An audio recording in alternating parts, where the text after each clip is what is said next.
Hi and welcome back. Today I'm building a ravine landscape inside a geometric terrarium. This build focuses on depth, negative space and how plants slowly settle into a landscape over time. I'll also show you how this terrarium looks a few months later. I start by choosing a piece of driftwood and test fitting it inside the terrarium before fixing it in place. A flat back helps it sit neatly against the glass, creating a clean, stable structure. I secure it using marine-grade silicone sealant. It bonds strongly, lasts long term, and once cured, is completely safe for plants. As I press the wood into place, any excess silicone is wiped away to keep the finish clean.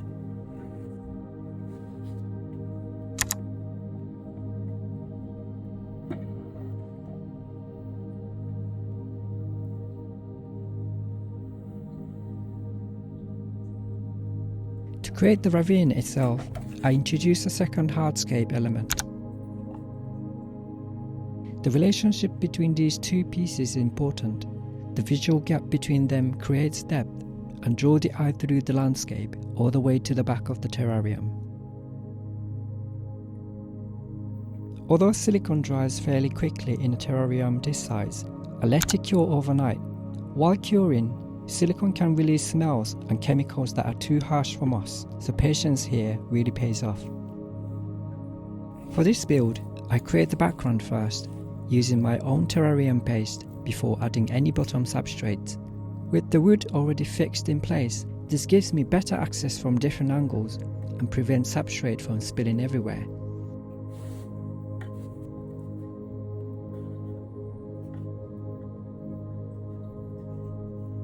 As always, I roll the paste into small balls. This makes it much easier to control, apply, and shape on vertical surfaces.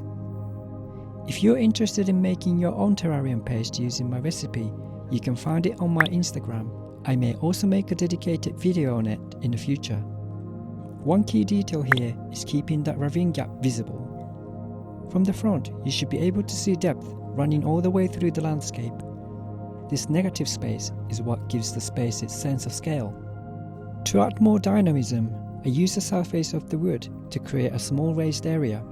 This introduces another layer to the terrain and helps visually connect the two hardscape elements, making the ravine feel more natural and continuous. Once the background is complete, I move on to the ground layer. I start with lacquer as a drainage layer, followed by lava rock and charcoal. This creates a barrier that prevents the substrate above from falling through, while also improving airflow and drainage.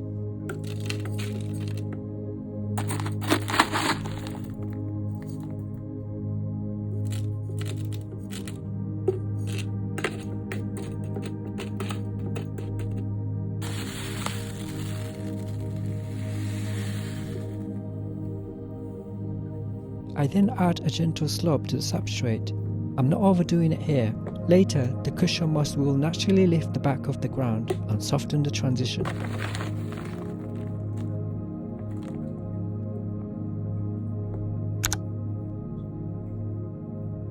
For planting, I chose terrestrial mosses as the main feature.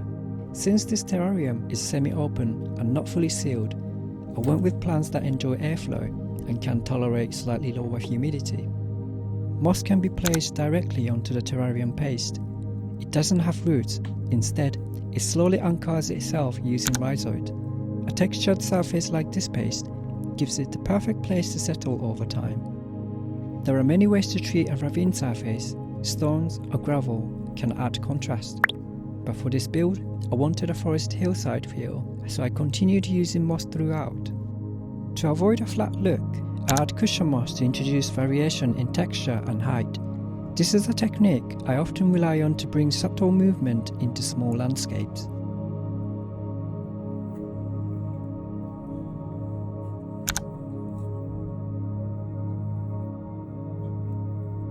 For plants, I chose this philodendron mini Santiago. I initially placed it on one corner, but after stepping back, I moved it to the left side. That position allows it to climb naturally onto the wall.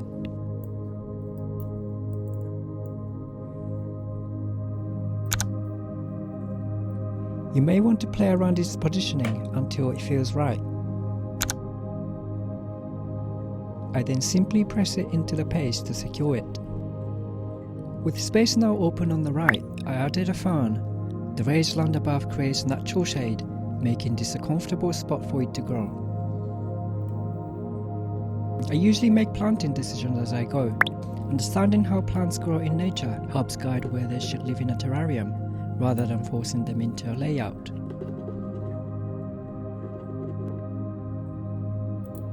Next, I chose Ceropegia woodii and placed it closer to the opening, where humidity is slightly lower. It also performs well in ambient conditions, making it ideal for this position. As I plant, I allow some elements to extend beyond the terrarium, both plants and wood. This softens the glass boundary and creates a sense of flow, drawing the eye outward. I then return to the wall, adding more moss by gently pressing it into the paste.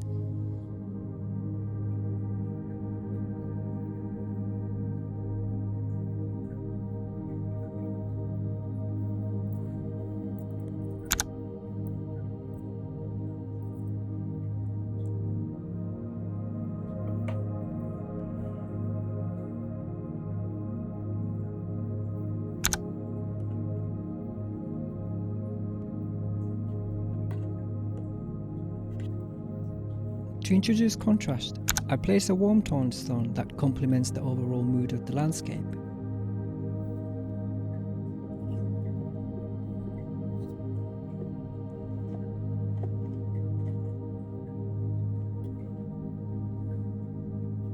Moss brings a strong forest feeling. Here, I place it directly onto the wood. In some cases, you might use paste or plant-safe glue, but this piece sits well on its own.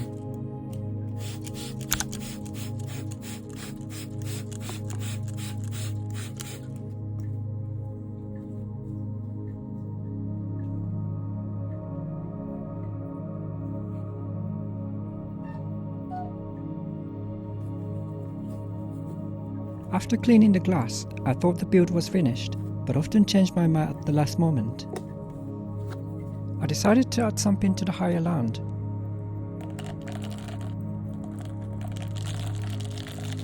I placed a Saxifraga that I propagated myself. Saxifraga produces thin runners from the mother plant, and you can already see one forming here. Over time, it may develop into a new rosette.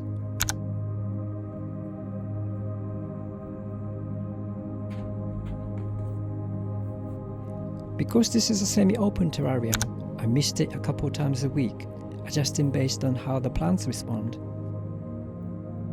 While it's tempting to admire how this looks straight after it's made, I wanted to show you how it grows a few months later.